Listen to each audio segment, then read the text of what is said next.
Buen día. El presente trabajo hace parte de la Facultad de Ciencias y Educación en la licenciatura en Humanidades y Lengua Castellana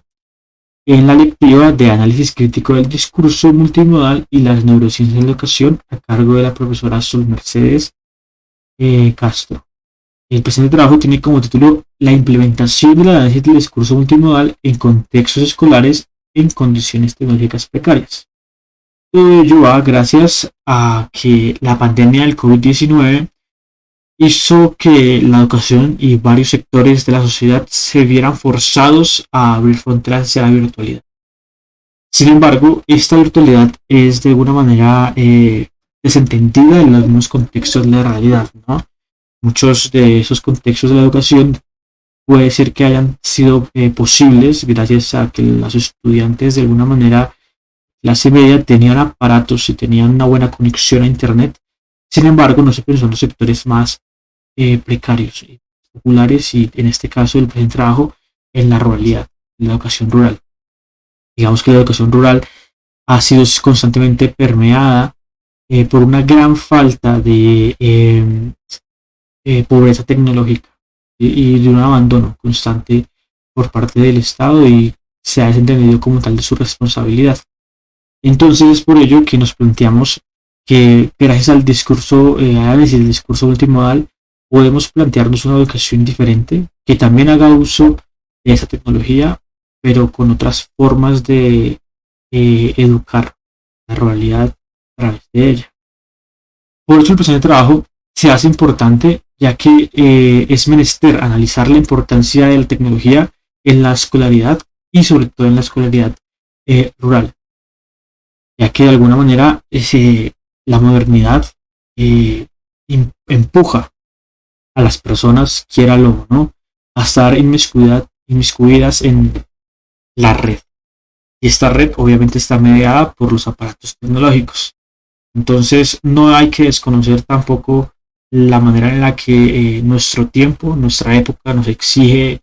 ser, pero tampoco a su misma vez hay que ignorar las faltas y eh, pobreza que se encuentran en algunos sectores respecto a la tecnología, ¿no? Por ello es que nos hemos planteado los siguientes objetivos. Como objetivo general, planteamos que el trabajo pretende demostrar cómo el análisis del discurso multimodal se junta con la crítica social y el planteamiento de una nueva forma de entender la educación rural y la precaria, implementación de aparatos tecnológicos.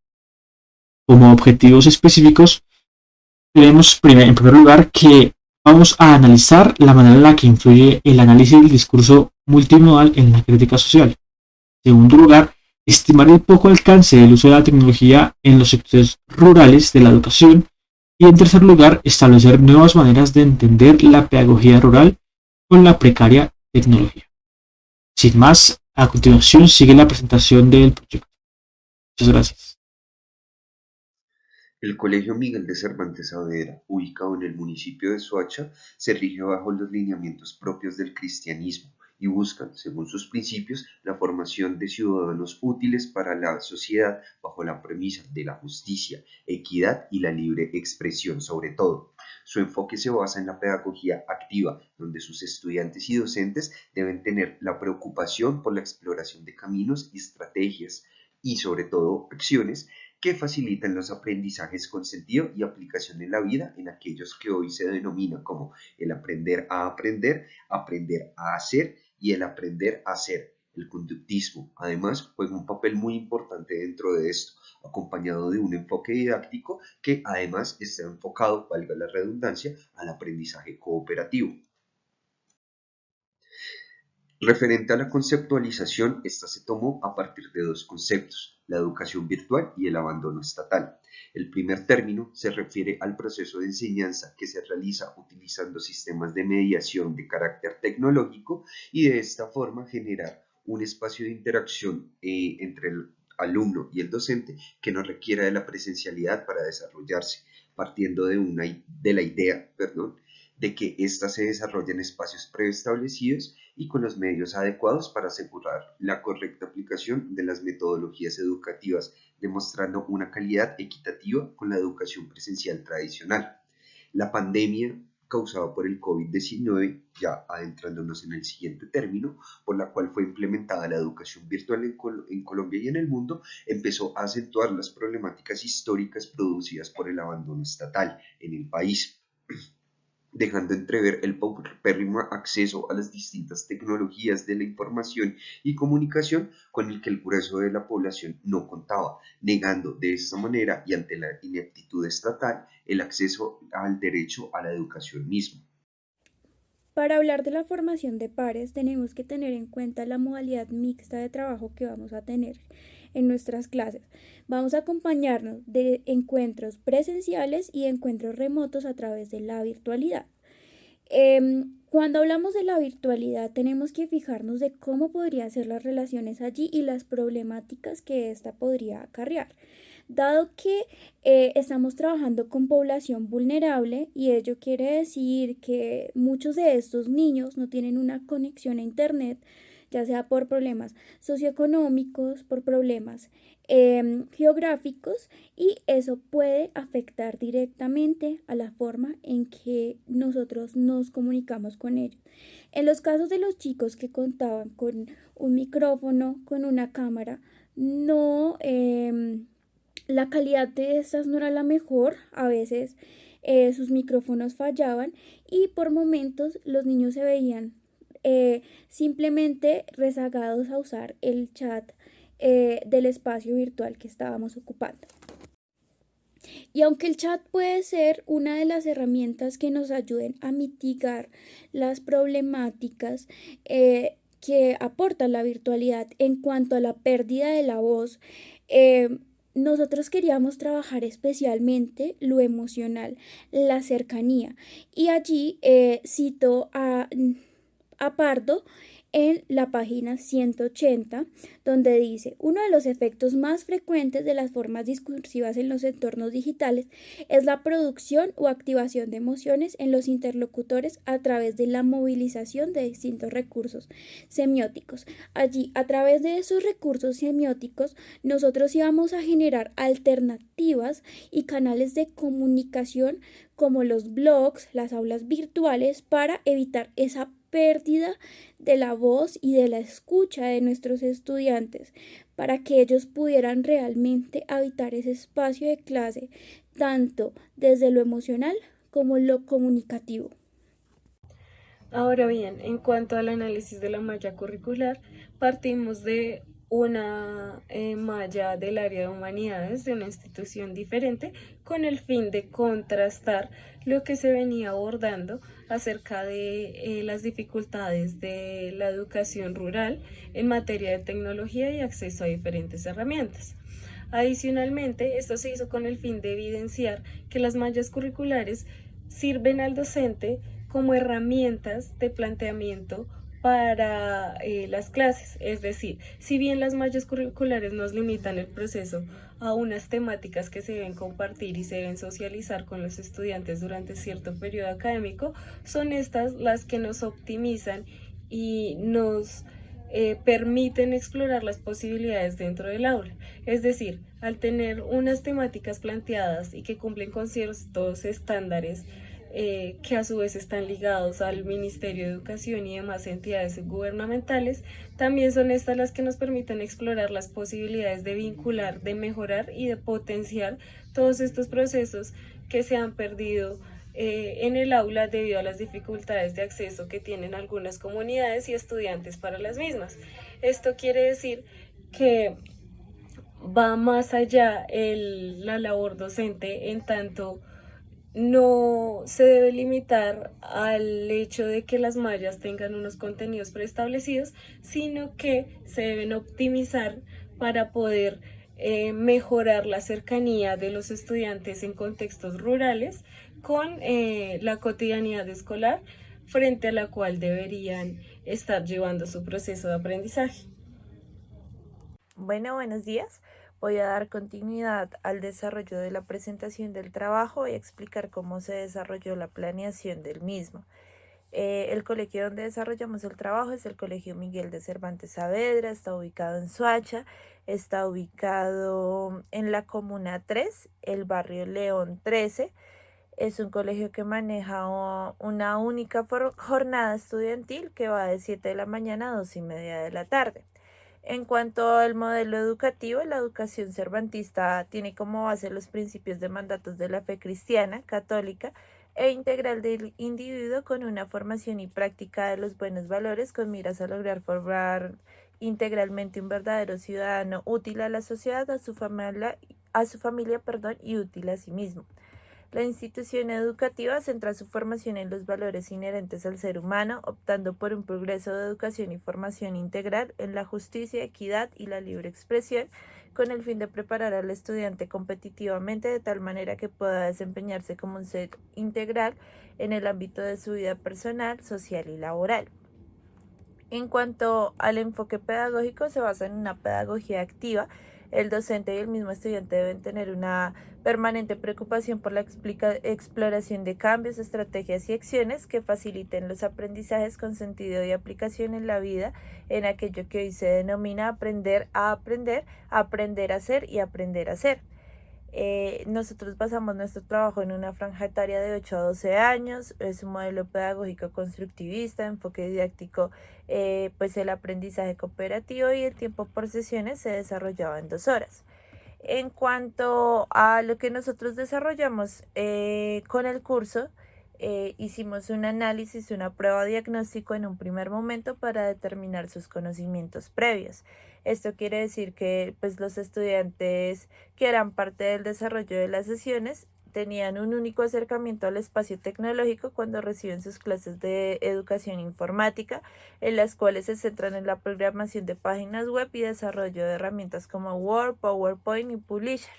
También, pues en este mismo espacio de clase, ya que solo puede ir la mitad del curso a la sala de informática y se turnan los grupos, se quedan en un aula de clases desarrollando un libro denominado Plan Lector, el cual presenta una lectura sobre cualquier temática y realiza preguntas cerradas y abiertas de ese mismo. Este Plan Lector es un libro que no se encuentra apoyado por imágenes. Entonces vemos que el único acercamiento que tienen los estudiantes al espacio de las virtualidades, la tecnología, es cuando tienen su materia de educación informática. Digamos que la implementación que se da en otras clases, adicional de que se les puede poner un video, en las clases de inglés a veces se escuchan algunos audios desde una grabadora, pero no tienen un acercamiento real a las TICs, a los materiales que se pueden encontrar, a la forma en que la educación virtual puede apoyarlos, digamos las investigaciones, bases de datos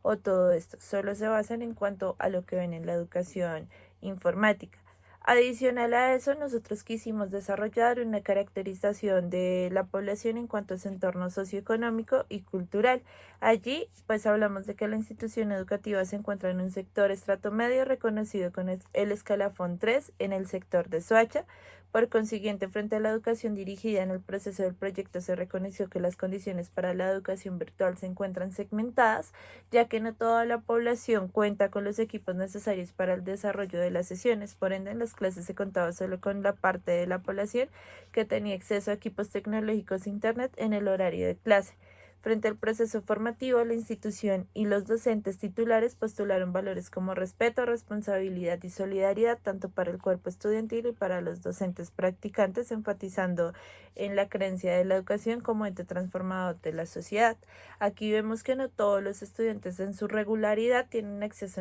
a la tecnología, sino que se puede evidenciar que solamente una parte puede desarrollar los trabajos que se basan en el conocimiento de estas tecnologías que se quieren implementar. En cuanto a la caracterización y relación entre pares, eso ya lo comentó mi compañera Luisa Caicedo, pero también queremos dar a entender cómo se da un relacionamiento con el maestro. Entonces, pues observamos que los estudiantes en un primer momento se encontraban ajenos a los docentes practicantes, ya que estos no tenían un reconocimiento de los mismos en la presencialidad. Sin embargo, en el transcurso de las sesiones se labró un lazo de confianza al punto en que en algún momento manifestaron sus emociones y lo creían necesario reforzar para las competencias de lectoescritura, entendiendo que la mayoría de la práctica, sí teníamos compañeros que asistían al aula, pero la mayoría se desarrolló por medios digitales porque el colegio aún se encuentra encuentra en esta transición, ya que poseen pues varios estudiantes que tienen miedo a asistir a las clases presenciales con todo lo que pasó en la pandemia y en el COVID-19. Ya al interior de cómo fuimos desarrollando las sesiones en tanto virtualidad para fortalecer los procesos de lectoescritura, entendimos que las formas de aprendizaje del lenguaje frente a los procesos y sesiones que se estaba desarrollando se daban a partir, antes de que nosotros llegáramos a fortalecer el proceso, todo se daba a partir del método silábico para la enseñanza de los procesos de alfabetización de los niños. De igual forma, se comenzaron a manejar distintas temáticas referentes a la consignado en los estándares básicos de aprendizaje para dicho grado. Además, el tema de alfabetización puede mencionarse temáticas como tipos de palabras, sustantivos, adjetivos, verbos, artículos, partes de la oración y puntuación. Por lo anterior, se nota que pues el docente titular desarrollaba una intervención basada desde lo micro a lo macro, es decir, partida del método silábico para enseñar el proceso de lectura y escritura. Posterior a esto, la clasificación de las diversas palabras entre sujeto, verbo y predicado y escritura. Posterior a esto, la clasificación de las palabras,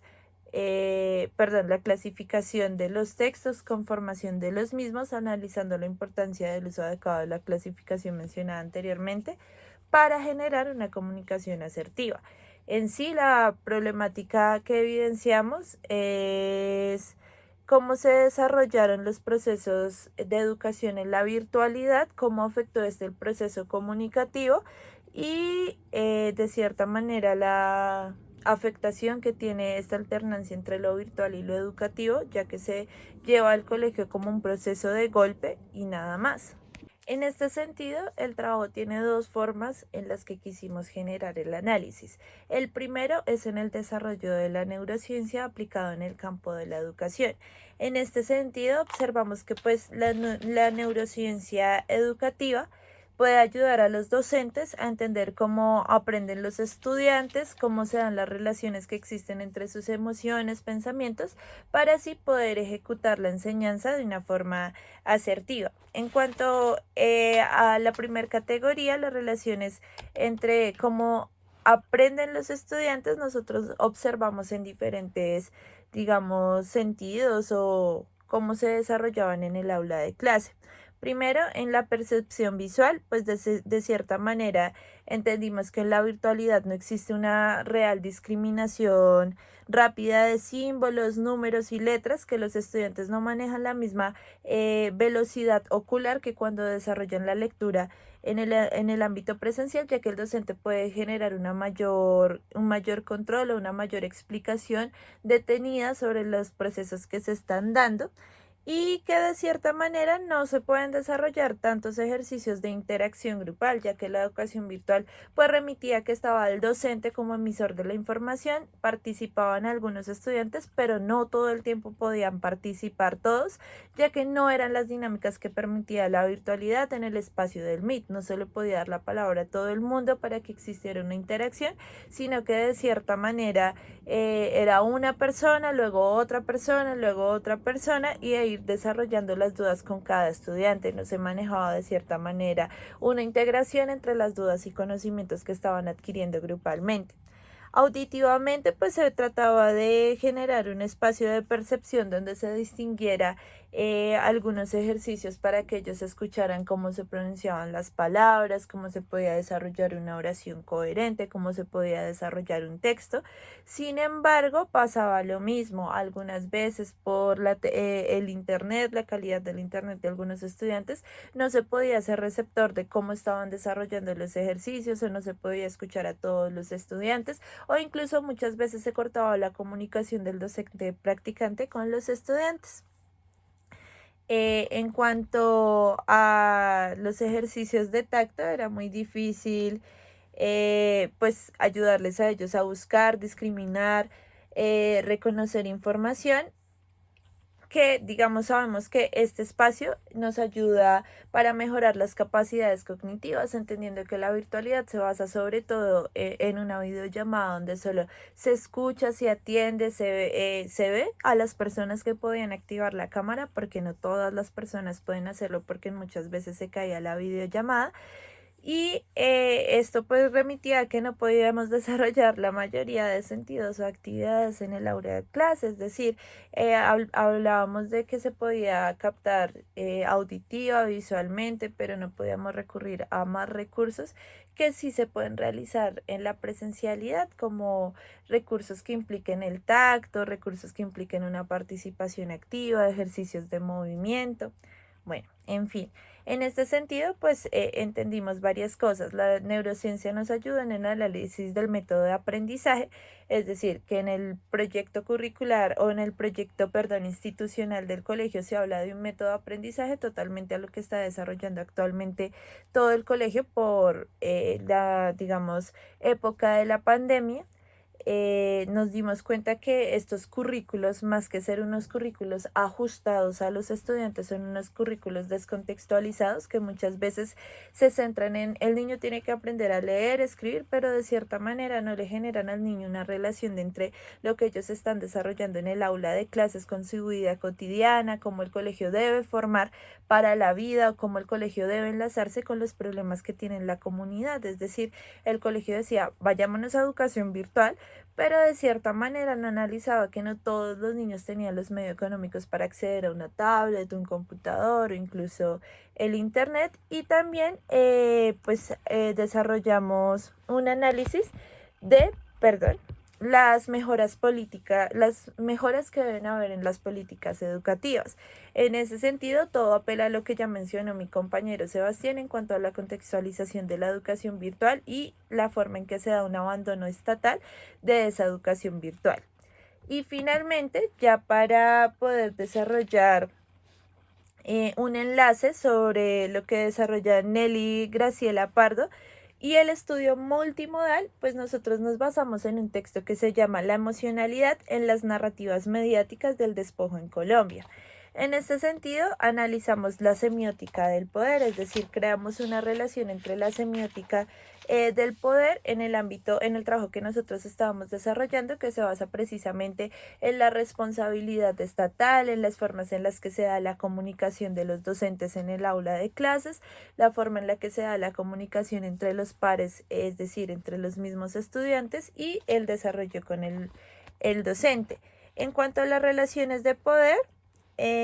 hablamos de cómo estas tienen una orientación cognitiva, axiológica y agencial. De esta manera sabemos que pues, el discurso político mediatizado maneja también una modalidad semiótica comunicativa. En este sentido, no apelamos al discurso político solamente como a lo que dicen los políticos, sino a las formas en las que se reparte el poder en el aula de clases. En este sentido, pues sabemos que el poder apela a conjuntos de acciones semióticas a través de las cuales se define la existencia representacional de los agentes discursivos a través de la doble dimensión del ser, del hacer, y se orientan las representaciones y las acciones de quienes tienen acceso a dicho discurso. Es decir, en este sentido, pues sabemos que no todas las personas del colegio tenían acceso a los discursos, a las personas en este momento, digamos, a las clases, a los docentes, sino que era una población segmentada precisamente por las condiciones en las que se está desarrollando el espacio de la virtualidad. En este sentido, sabemos que pues existe una exclusión a las clases sociales marginadas. Ya citando directamente a la autora, pues hablamos de que aquí existe un recurso de topicalización que no se basa solo en el propósito de crear focos de atención y orientación, sino que esos focos de atención y orientación se dan de cierta manera por el acceso que se puede tener precisamente a los discursos y de cierta manera hace una reflexión, ya para cerrar, que los discursos pues generan una responsabilidad del Estado como autoimputada y no como realidad inferible de prácticas y patrones de acción públicas instalados en las instituciones pues estatales. El Estado como un sujeto exterior a la dinámica de vulneración inherente tanto del conflicto armado, que es de lo que habla pues el foco del texto, pero en este momento pues lo podemos enfocar directamente en la educación. Gracias por su atención.